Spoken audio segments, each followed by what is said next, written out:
Amid the breaking news, some of the remaining candidates for governor met for a forum hosted by the California Hispanic Chamber of Commerce. ABC 10 State Matters political reporter Jenny Hudd joins us now live from outside the Safe Convention Center, where another forum will be happening tonight. Jenny, what's the latest? Chris, Laura, good evening. I mean, the elephant in the room was Swalwell's dropping out of the campaign. So after the forum, we spoke to the candidates still in the race about how all of this shifts the dynamics of the race. There's a lot of mudslinging already among candidates. I do want to note that Republican Chad Bianco and Democrats Katie Porter and Tony Thurmond were not at that forum.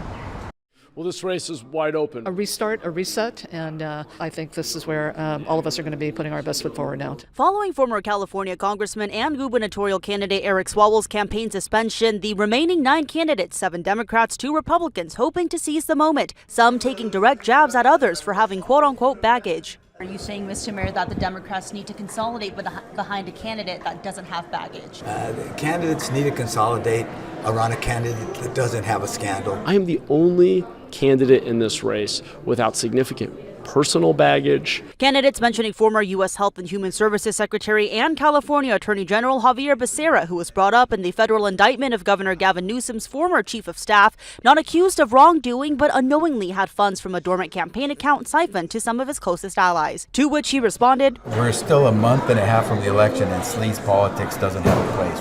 That sounds more like the MAGA talking points. And billionaire and climate activist Tom Steyer, recently in the spotlight for formerly investing into a private prison company. He responded, "You know, my whole job on this is not to be a pundit and think about the race. My job is to do exactly what I said, which is to see as many Californians face to face, listen to their story, and make sure I'm talking about them and the issues that confront them." On the Republican side, former Fox News host Steve Hilton says, "We were leading the race before Eric Swalwell's decision. We were leading the race before President Trump's decision to endorse me, and I'm expecting now our lead to grow." When asked if he fears Democrats could consolidate behind a candidate now with Swalwell's exit, Hilton remaining confident. How is it possible, if you look at the facts of what they've done, for a Democrat to plausibly ask for 4 more years? Getting ready to put out our first paid ad. We're still just introducing me to the state of California. You know, my opponents have name ID. Groups and unions that have endorsed Swalwell in the past but have withdrawn their endorsement, are you hearing from any of those organizations? Look, we're hearing from everybody. Honestly, including those folks? We are hearing from everybody.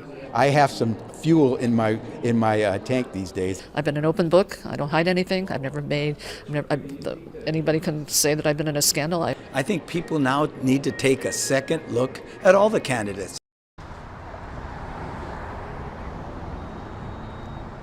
Now, of course, another scandal that shook up this race earlier on was with former Congresswoman Katie Porter, and videos that showed controversial treatment of her staffers. Both Porter and fellow Democratic gubernatorial candidate Tony Thurmond will be at tonight's forum, and we are working to speak with both of them about the new dynamics of this race. Live in Sacramento, Jenny Hudd, ABC 10.